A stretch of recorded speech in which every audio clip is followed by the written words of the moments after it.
Thank you again, everyone, for joining us today. As Tomoko mentioned, I am Amy Gray, Education Manager at the New Children's Museum. So excited to be here with Diana Davidson, hello, creator and director of Songbirds Music and a longtime partner of the New Children's Museum. We've been fortunate to be working with Diana for many years. She started off as a really beloved member of our toddler time instructor staff. And from there, we brought her back regularly to be part of Little Learners, another program that is designed for toddlers and caregivers to enjoy and learn from together.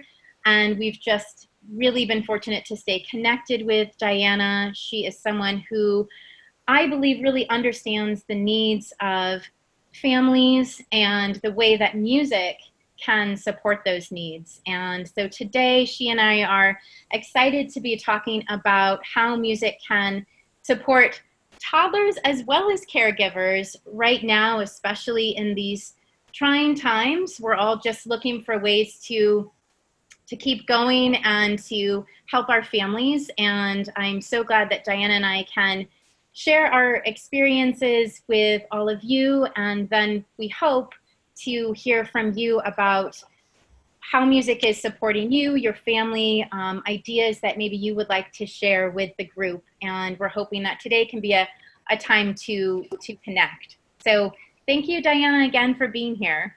Thank you so much for having me. So we'll get started. As Tomoko mentioned, this session is being recorded.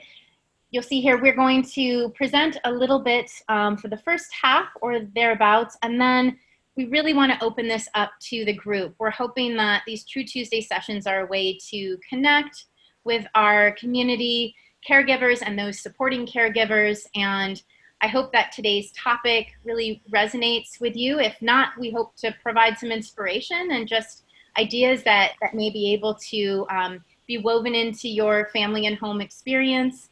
These are some reminders for today. We know that we all have a lot of things going on in our homes right now, so please don't feel that you can't have little ones or pets in your camera space. We certainly do often. And we will have a chat box through which we'll welcome you to introduce yourself. And also, we will use that as a space to talk later and to discuss our experiences. This presentation will be available, because it is being recorded, we'll make it available through the museum's website in the next few days. If you have to leave early, we hope that you'll have a chance to go back and watch the remainder or to share it with those you know who might also enjoy listening and learning from it. And finally, we have an email that we'd love to hear from you after this presentation. If you'd like to stay connected with us, we welcome that chance. Please email to education@thinkplaycreate.org just to stay in touch, and we would love to just keep talking with you. We have some pretty simple, no pressure goals for today. As you'll see, they're listed here. Diana and I have had the nice chance to talk and to reflect together about how music has been an important sort of happening in our home spaces, especially over the last couple of months during this strange time that we're all experiencing. And that there are, can everybody hear me okay? Okay, just want to be sure. I heard a little feedback. That there are really learning and health benefits behind those experiences, but they don't have to be intimidating. There's really easy ways to weave music into your home, and Diana will talk a lot about that, as will I. And we're going to provide, we hope, some concrete ways for music engagement with your family, with your toddlers, but also for yourselves. So again, we're here to support the full family, and we hope that what we share can inspire you and then provide some ways for us to connect and talk more about everyone's ideas around this topic. And that connects with the last goal, which is just to share, to be a community, to be connected with each other through this presentation, and to talk together. And hopefully it it starts here, but it continues beyond today's presentation.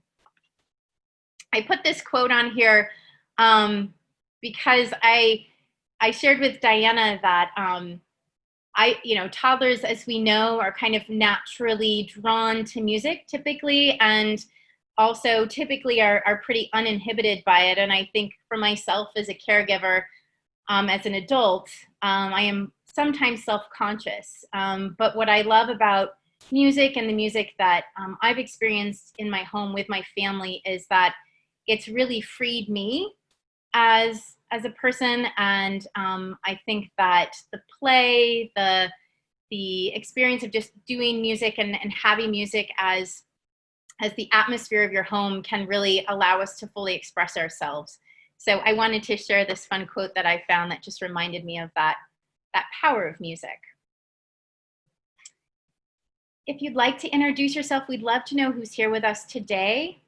You can do so through the chat box. Again, thank you, Tomoko, for moderating that. These are some of the things that you can share with us, but we'd love to hear what you have to share. You don't have to follow script. And we have some questions we posted here. Diana and I have used these as a way to consider what we wanted to share today.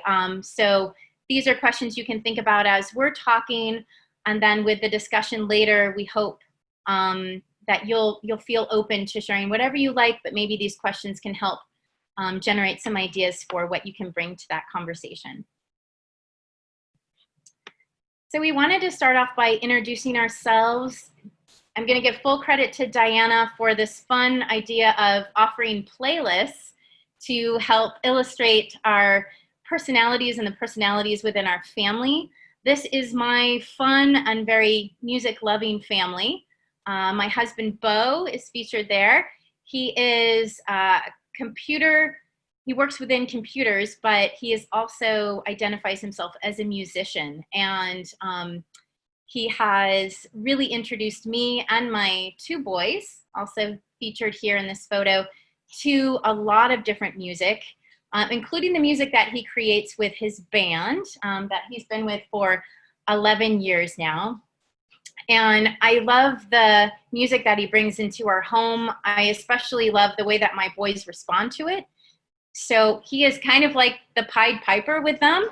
He'll pull out his guitar, and ever since they were babies, he sort of captivates them, grabs their attention, lulls them to sleep when we need that, or brings the energy up when that's the right time for it. And I'm just really grateful to have him as our family. He's right here in the kitchen with me right now. So, and then our two boys here, Oliver is my older, he's 3.5, and Charlie is my younger one, he's 16 months.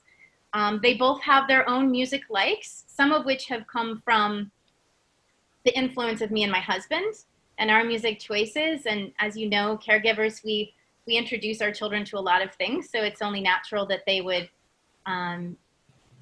respond to and like some of the music that we share with them. But they also have their own distinct interests. I will say that music has been really important for both of my boys, but especially my older one. It calms him. He really uses it as a way to self-soothe. And he also has a very systematic mind, and music has been a way for him to really feed the needs of that. So he loves to memorize song lyrics. He loves to memorize the track numbers and the song titles of CDs. And he asks a lot of questions, and we have a lot of great conversations about music and about what's being talked about in songs. So music has been such an important tool for him in his learning, as well as his just emotional support. And my littler one, he listens to music, but I think he also communicates through music. So even before Charlie started using words, which he's still working on, he sings, he hums, he brings song out, and that was his way of contributing to conversation. So it's just been a really important piece in our home, and something that both of them can share with me and my husband, but also be engaged by independently, which as a working mom at home right now with them often here with me has been really helpful and important. And I just feel good about that because I know music has a lot of benefits, which Diana will talk about in her presentation today. So Diana, I'll hand it over to you to introduce yourself and your family. Thank you so much, Amy, and thank you to the New Children's Museum for having me for this special presentation of True Tuesday. Before I introduce myself, though, let's start with a little song.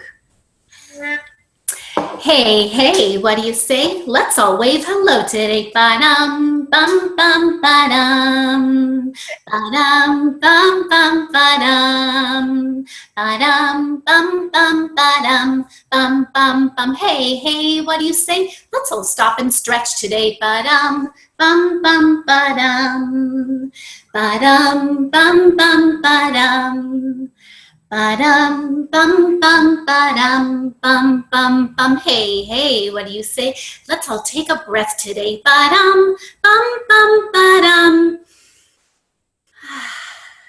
Ba-dum, bum, bum, ba-dum.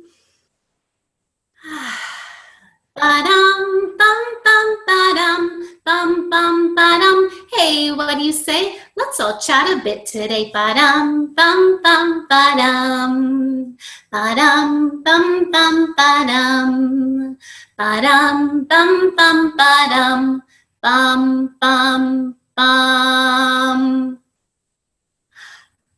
Bum. So I see everybody smiling. Hi, everybody. Thank you so much again for having me. I'm Diana Davidson, the owner and founder of Songbirds Music, and I've been providing early childhood music and movement classes here in San Diego for 12 years, but have been involved in working with children of different ages and stages for most of my life, a long, long time. And in every aspect of my life, as a child, as a teenager, as a high schooler, as a college student, a wife, a mom, an educator, a daughter, a sister, wherever I think about, whoever I have connected with and wherever I've lived, music has always played a role in my life. And I want you to think about if that's true for you. Can you think about a time and a place and a person and possibly connect it with music? So think about that for just a moment. I don't know if my video is frozen, so let me know if I freeze or not. So a little bit about me. I have a wonderful husband, Aaron, who is a huge lover of music and has introduced me to a lot of different musical styles, and we love to go to live concerts together. In fact, we have a habit of when we travel, we like to see if there's any cool live bands playing wherever we are. We also have two daughters, Hannah, who is 14. Her nickname is Fuzz. She is very much into music, is playing music all the time, all day long. And Bella, who is 9, and her nickname is Pulpo. She also loves music, and the two sisters sort of share music with each other and discuss music and talk about musical tastes and all of that. And our dog, Fozzie, who is 3, we're convinced he loves music too. So that is my family there. And we are a musical family. We are either we're singing or we're dancing or we're playing music or we're going to dance class or we're talking about dancing or talking about music. So music is very much a huge, huge part of our lives. Music is magic. It has the power to make us feel. It has the power to make us heal.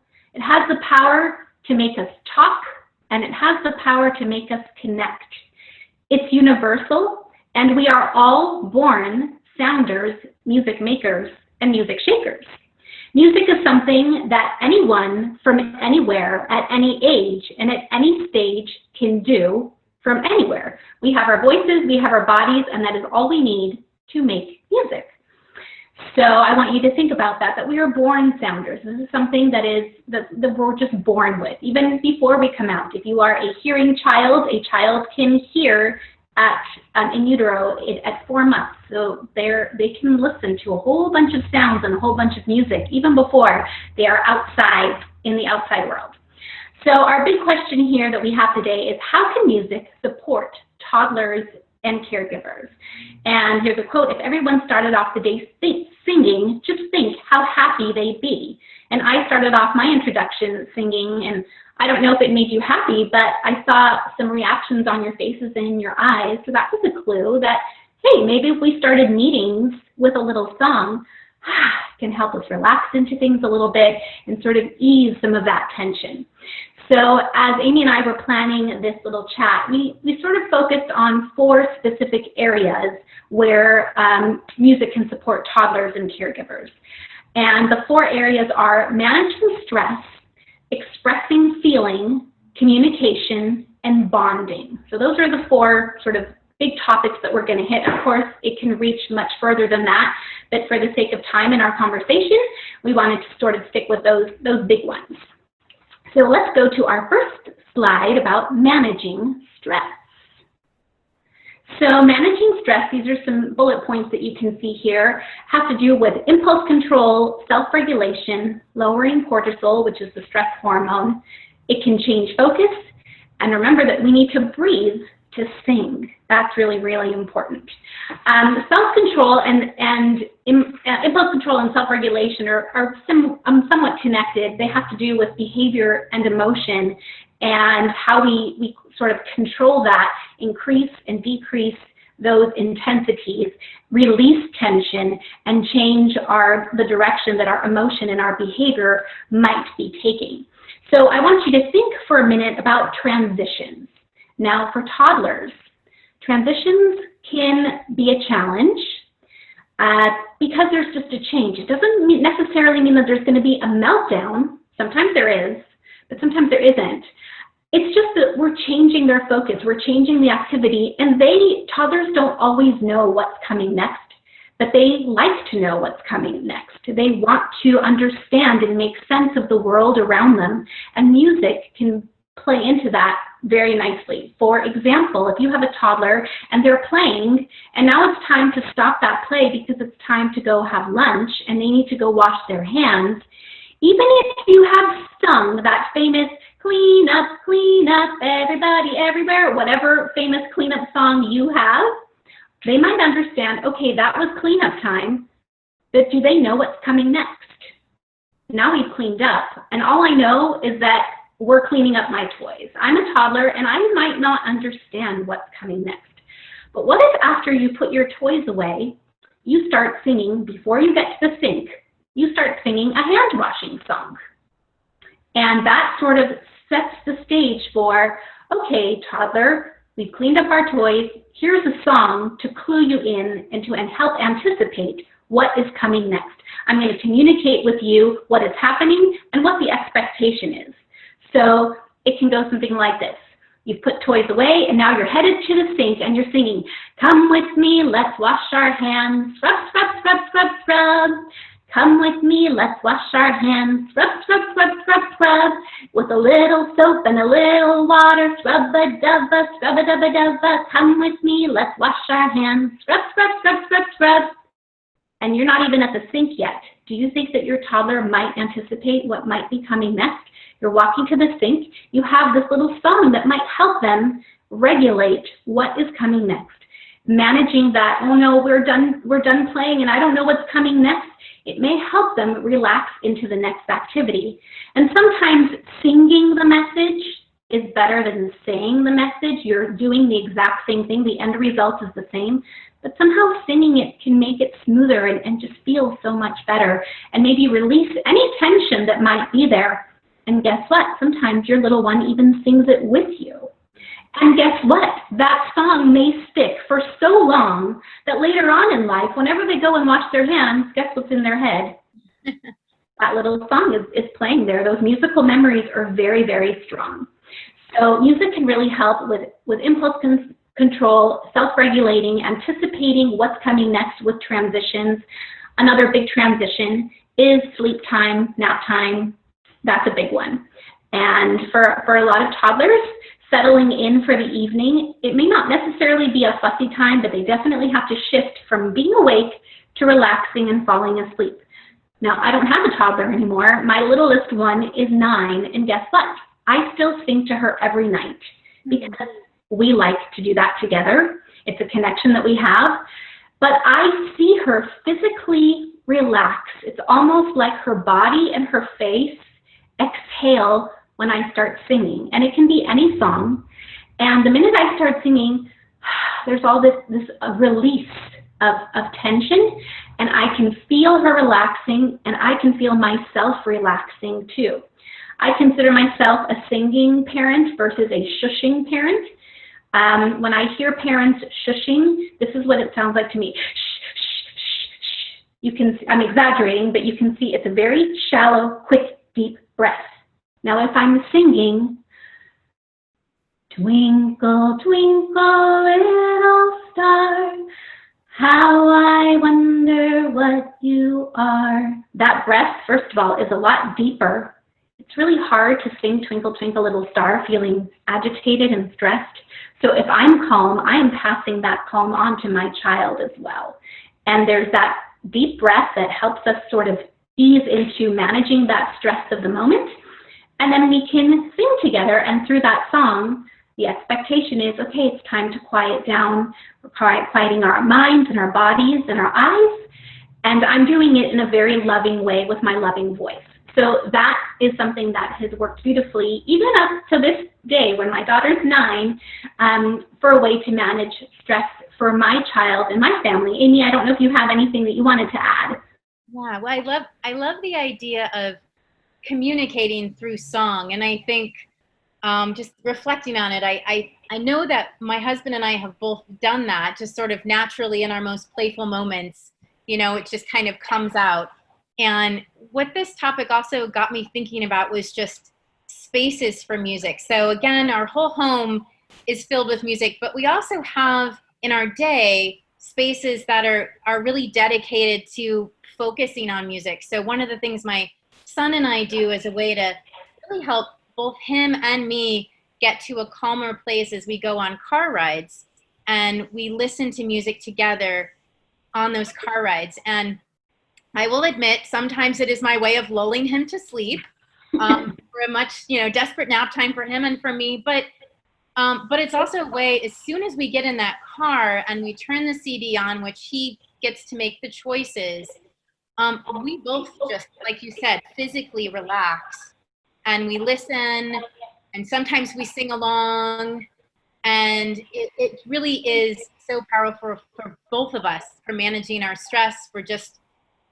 transitioning us into a new space, into a shift that we need in our day. So I really feel that music is definitely a powerful support for stress. And again, I love the idea of communicating all that you can through song, and we'll continue to do that.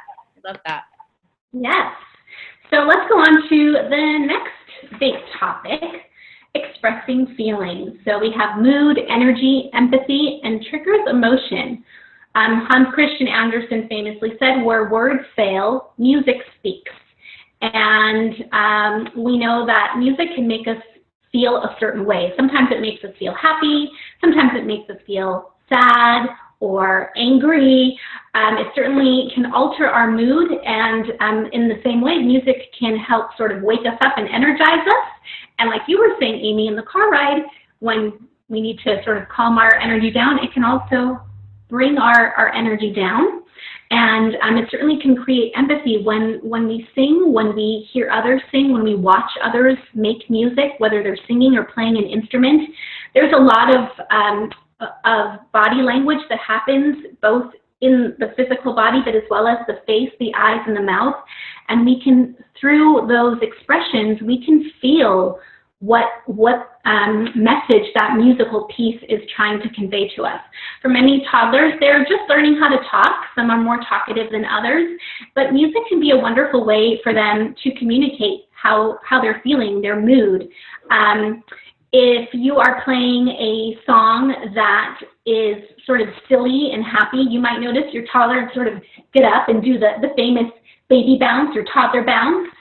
And if you switch that music to something even faster paced, you might see them start and run their little legs, and you see this sort of giddy smile on their face. You're switching how they're feeling just by switching what's in your playlist. Conversely, if you play something that maybe is a little softer and calmer, you might see them alter the way that they're moving and expressing. And music is connecting. It's providing sort of that bridge that, oh, this sort of calm music makes me feel calm, caregiver, and therefore I'm putting out sort of this calm feeling and this calming energy. Sometimes feelings are something that is very abstract, but music can help sort of connect what a feeling feels like. The famous song, If You're Happy and You Know It, if you sing, if you're happy and you know it, clap your hands. What if you change the word happy to, if you're sad and you know it, can you pout? And all of a sudden that song is connecting the face, the feeling. You're certainly not going to go, if you're sad and you know it, clap your hands. It doesn't really match, does it? It's not really connecting and expressing that feeling. What about, if you're mad and you stomp your feet? So you can change your energy just with that very well-known simple song, and you're expressing that feeling. Listening to different types of music also can alter our feelings. My 14-year-old likes to make a lot of playlists, and her playlists are actually listed by how she's feeling. She has a playlist. I have them listed here. There's one called Sad Songs, Wake Up and Be Happy.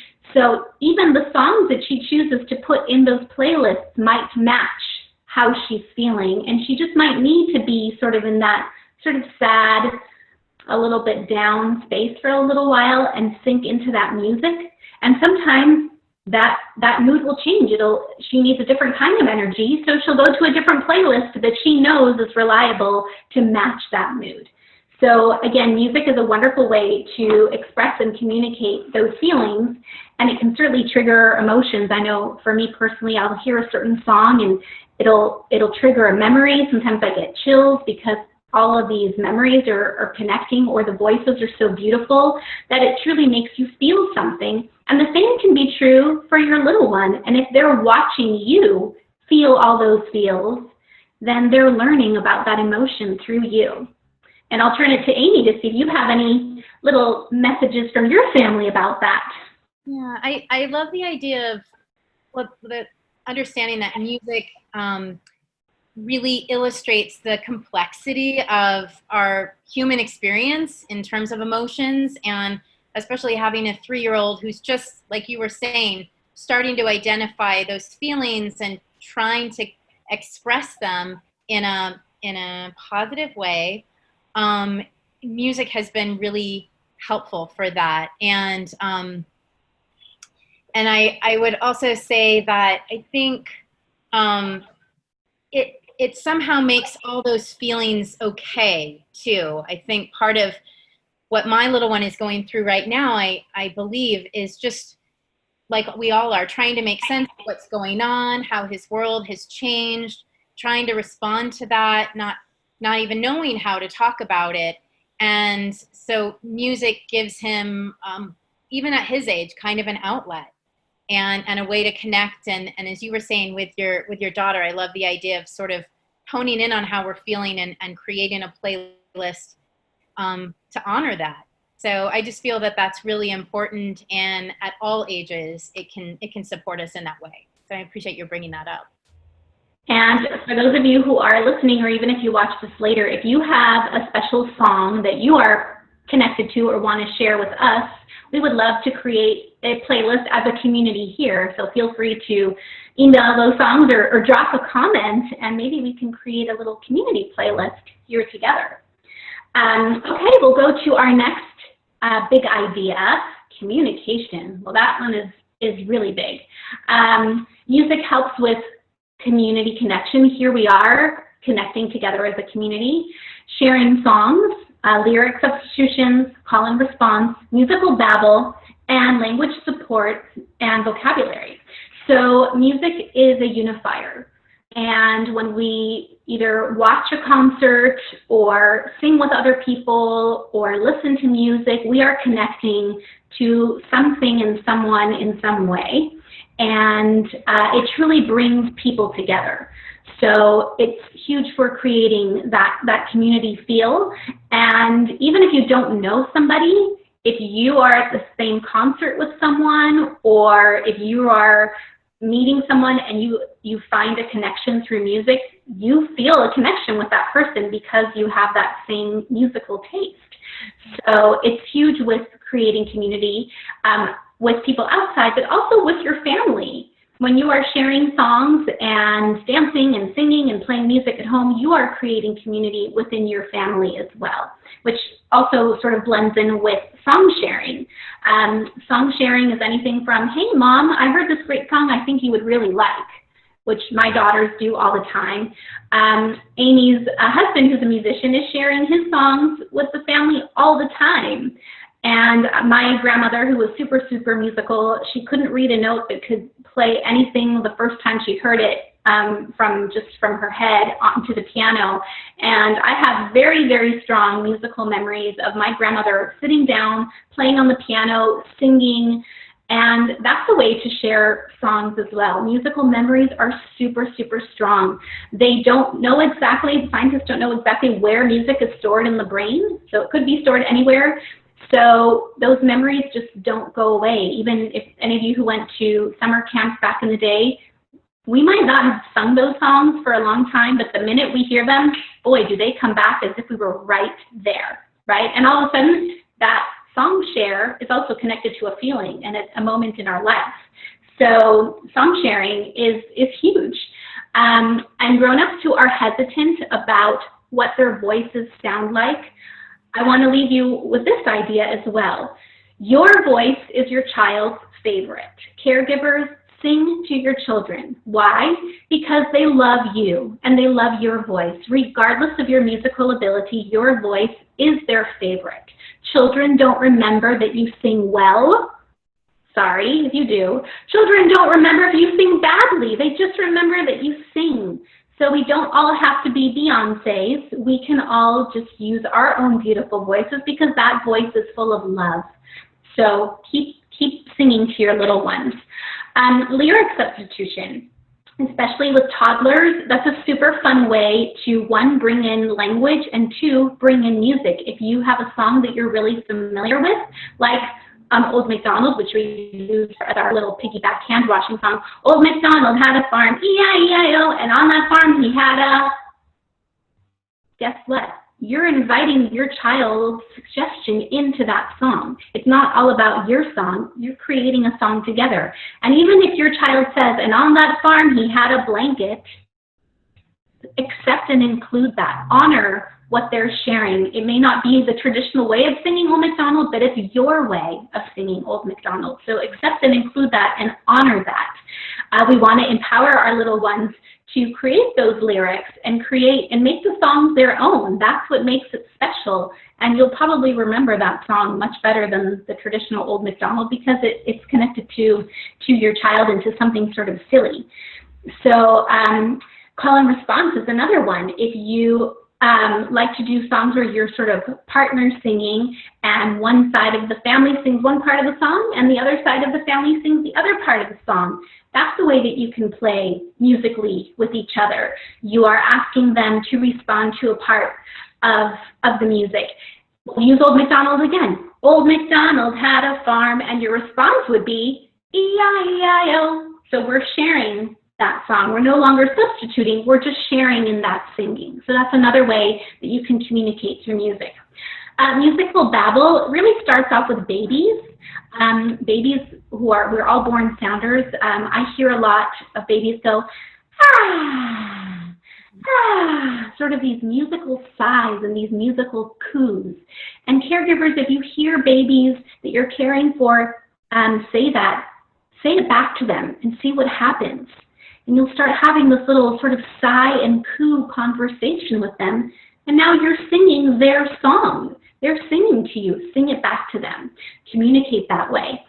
Musical babble can also be, in American jazz, it's really scatting, but in other countries and cultures, it can be called mouth music or vocables, singing on doot-doot-doots and la-la-las and beat-beat-beats. I am famous for not remembering lyrics or not knowing the correct lyrics to the song. I make up my own all the time because I don't know what they're saying. So I'll sing whatever it is. And sometimes it's just do, do, do, and da, da, da, and beat, beat, beat. Hey, it doesn't have to be a word for it to be musical. it can be a song without words. And for our little ones who are absorbing language, as soon as you take that language out, they can really focus in on the music. They don't have to worry about language anymore. They can just have fun with the music. So it really supports their music making and their way of communicating with you.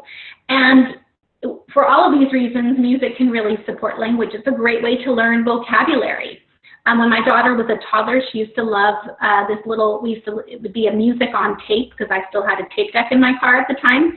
And she learned all about ant colonies at age 2. Now, that's not something that typical 2-year-olds, it doesn't really come up in discussion. But because of this song, she was really interested in ant colonies. And when we would drive through La Jolla colony and she would see the word colony, she connected it to her song about ants. And then it spurred this whole conversation about ants and ant colonies. So it's a great way to foster communication and language and vocabulary, and just to have fun and make songs your own. Amy, did you want to add anything? No, everything you're sharing, it just resonates with me. I can still, and please don't test me here, but I can list all of the states in alphabetical order, thanks to Mrs. Sorrell's 2nd grade music class, where she taught me how to do that, and it's stayed in my head ever since. But I hear my son, when he was in preschool, he comes home and he's sharing songs with us, and we do a lot of the call and response.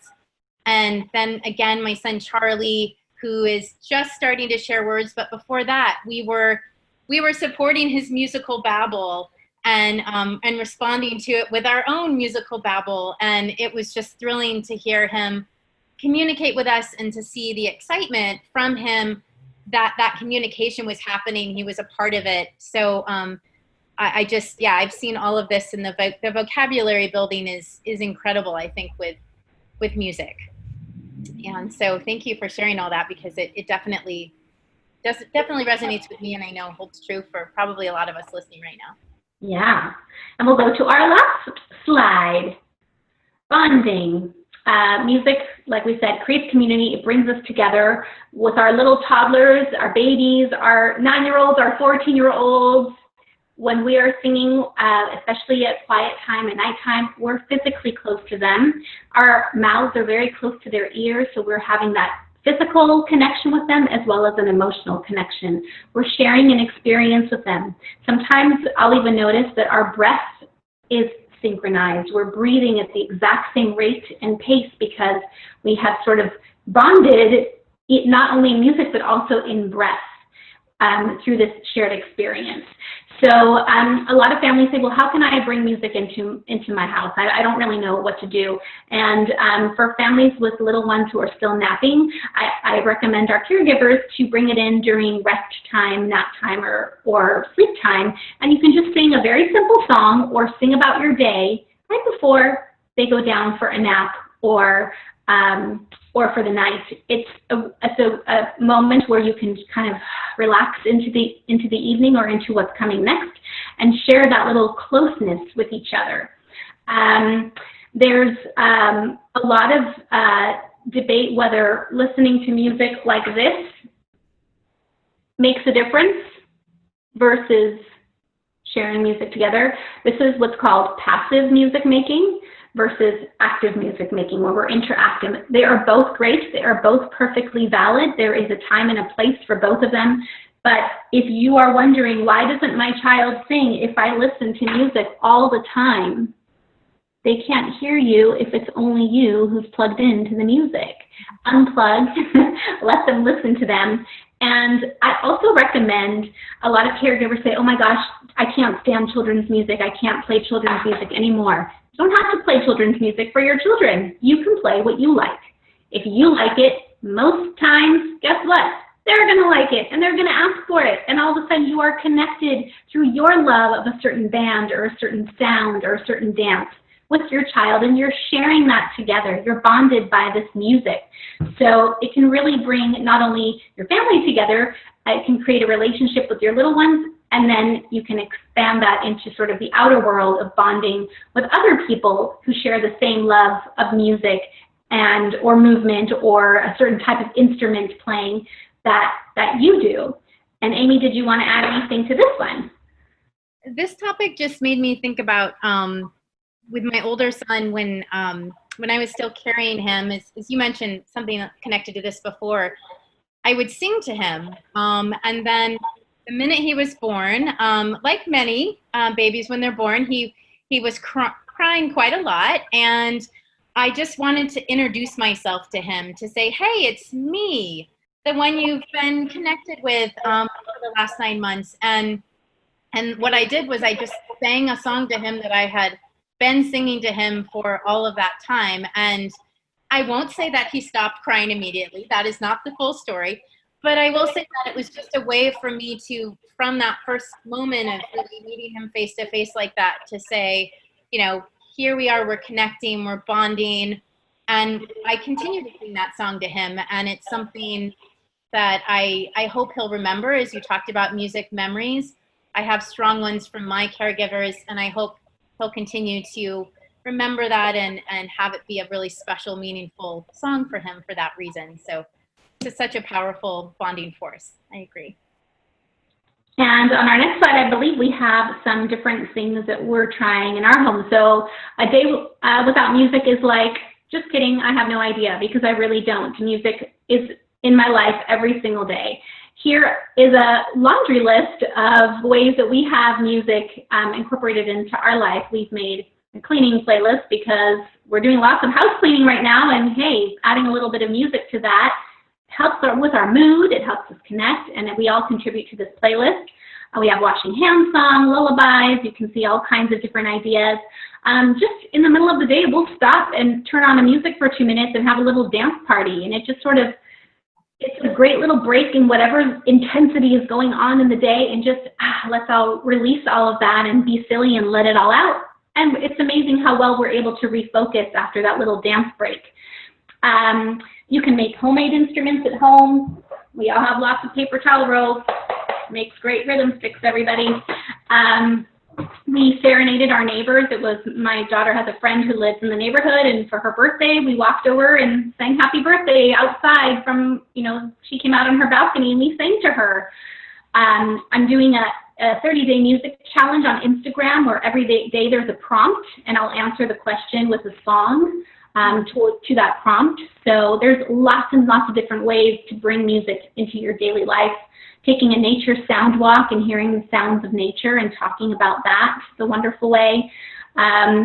You have until the song is over to clean up whatever is in the kitchen. Play a song, and when the song's over, cleanup time is done.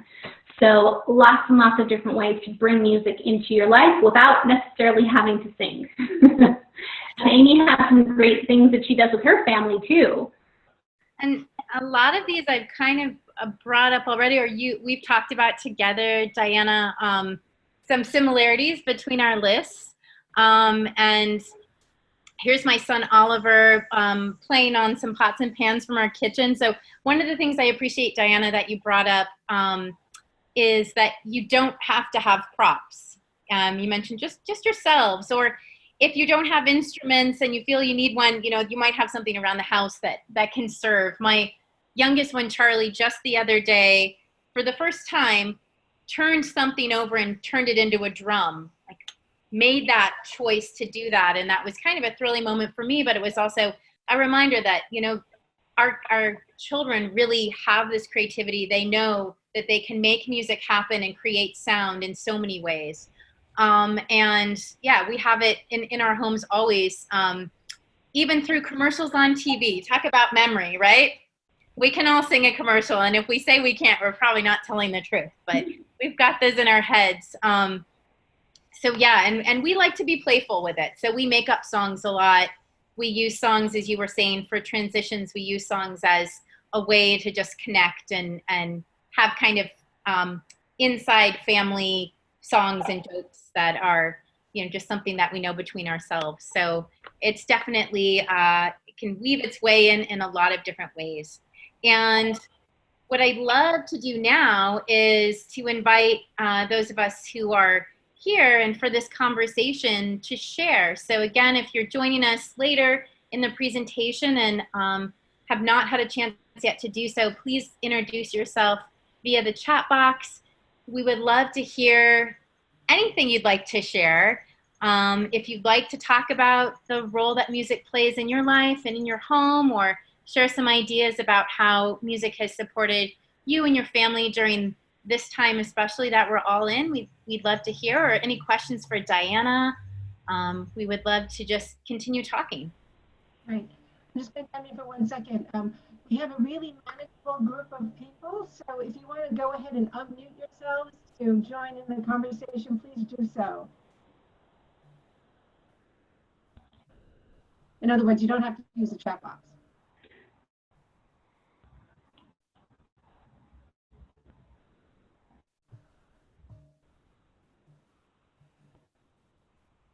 I just want to say I appreciate you so much, Diana. I think, you know, we've just had an awesome history of working together, and the work that you do resonates with me so much. And as you talk about all of this, it really is hitting home for me to a point where, like, I miss my grandmother, who's no longer with us, but I remember that for her, like, singing was just a way of, like, she'd be in the kitchen singing, and she's with me laying down or getting ready for sleep because my mom was late at work, and she was singing. She'd sing to me, and my dad would always make us sing karaoke together.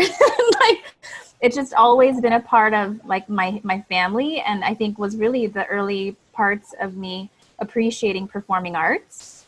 And it's just, and even now as a mother of a almost 16-year-old and 4-year-old, music is like a daily ritual for us. And yeah, I really appreciate the work you do, and it really is powerful. It's powerful. It's, for me, it's just as powerful as visual art. It's one and the same. And so thank you. Just thank you for doing this and for being here to talk about all of this. The song that stuck out to me the most, because I know it in 2 languages, is Where is Thumpkin? Mm-hmm. Because there's a melody that when we play the Pandora lullaby station, when Mila's going to get ready for nap, Where is Thumpkin melody will come on, but the words are coming out, I think, in French. But then she's like laying down on the couch, and then she's like doing the gestures because she knows the melody. So it just cracks me up, because I remember singing that song to kids at the Rain House during toddler time in Espanol. Yes. Oh, bracito, ¿dónde está? Aquí estoy, aquí estoy. So that's a song, as you talked and you sang, I was like, oh my gosh, Where's Thumpkin has just always been a part. It still is to this day. So you just brought up a musical memory for me, because my background is in bilingual education, and I used to use that tune also in Spanish to teach how to greet people in the morning. Buenos días, ¿cómo estás? ¿Cómo estás? Muy bien, gracias, y usted, y usted. So you brought up a musical memory, call and response, right? Foreign language. So many things. Right. Yeah, and I love the fact that regardless of how spaced out children are in a family, that grandmothers and mothers and fathers and caregivers and siblings, it doesn't matter what age you are. It's ageless. It's stageless and ageless. At any age, at any stage, you can truly enjoy music. And it's, I think, one of the only things that can happen right away when you are part of this world is connecting and grabbing on to something musical. Any other questions, comments, shares?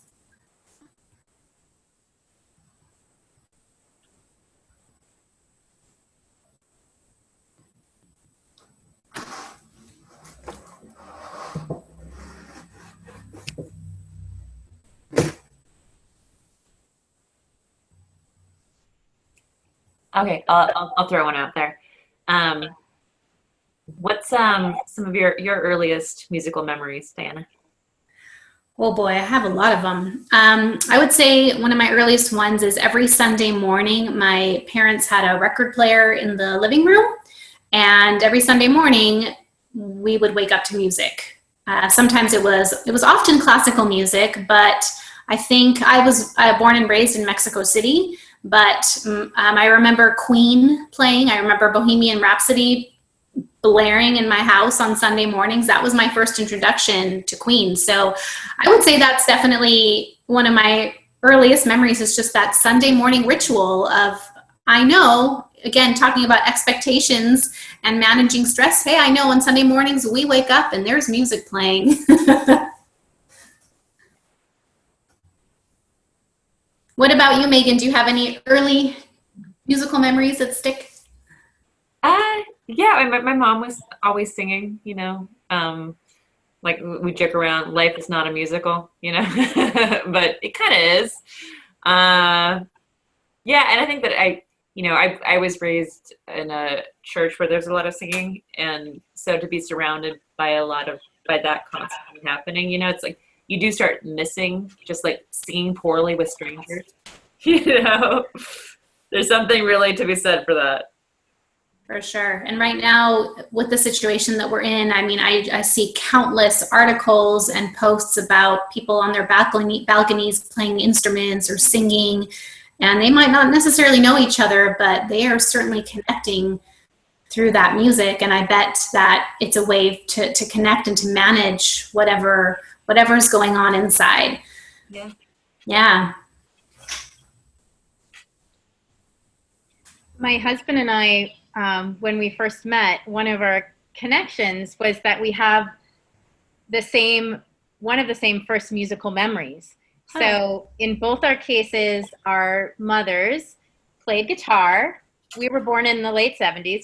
We played guitar, and they both knew and sung to us Puff the Magic Dragon. So we both know that song by heart, and we've shared it with our children. And so that was just something that we immediately connected on. And I like what you've said before, Diana, about how music, even if you're meeting someone for the first time or you don't know that you have anything in common, it can suddenly connect you. And when you brought that up, that made me think of that. My mother also played that song on the guitar, yes. Yes, I remember listening to that with my family as well.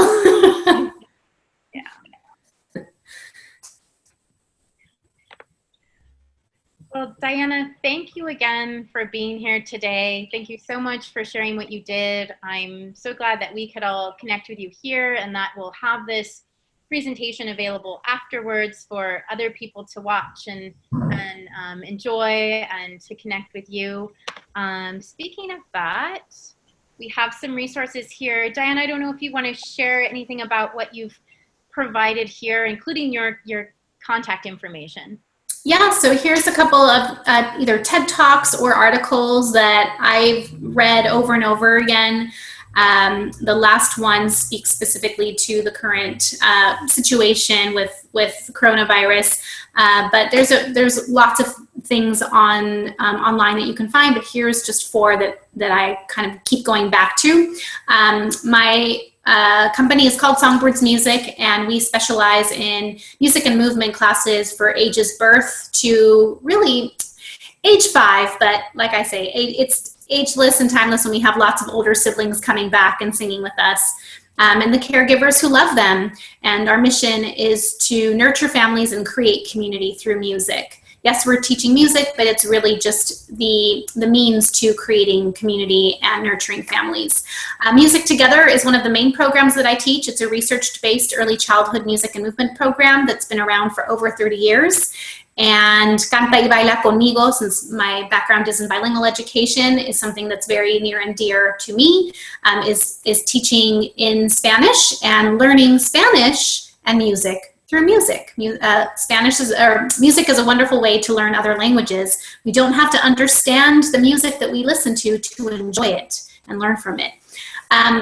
Music Together has a free app called Hello Everybody that's preloaded with 8 songs. So you can play around with that. There's a fun karaoke function on there. So if you're looking for 8 quick songs for your little ones, you can use the Hello Everybody app there. And my contact information is there. Please feel free to call, text, email, connect with me on social media. Any questions that you might have about music or just really anything, I'm more than happy to answer any questions, and if I can't help you, try to point you to the right direction. And I just want to say thank you to the New Children's Museum for having me and being such a super supporter of Songbirds music and of music in general. I love all the sound installations that you've had over the years, and always take my children to them. So thank you for all the work that you do and for giving Songbirds music such a wonderful nest as well. Thank you, Diana. We love working with you, love staying connected with you. Speaking of that, I want to share that this Friday for our toddler time at home, Diana will actually be sharing a song for our audience. So thank you again for bringing that to us, Diana, and looking forward to our families enjoying that on Friday. And then looking ahead to next week, if you can reconnect with us next Tuesday, we'll have this great group of panelists. They are caregivers and specialists. They are going to be talking about the myths of postpartum life. So again, at 3 o'clock next Tuesday, we hope you can join. And finally, if you would like to stay connected with us, I hope you'll connect directly with Diana as well as with us. Our presentation will be available in the next couple of days on our website at thinkplaycreate.org. You can see not just this presentation, but all the virtual resources that we're offering right now. And then if you'd like to talk with us more, please email education@thinkplaycreate.org, and we'd love to stay connected and continue the conversation. So thank you again for everyone being here today, and especially to Diana, and thank you. And we hope to see you all again. So take care. Thank you, and keep making music, everybody.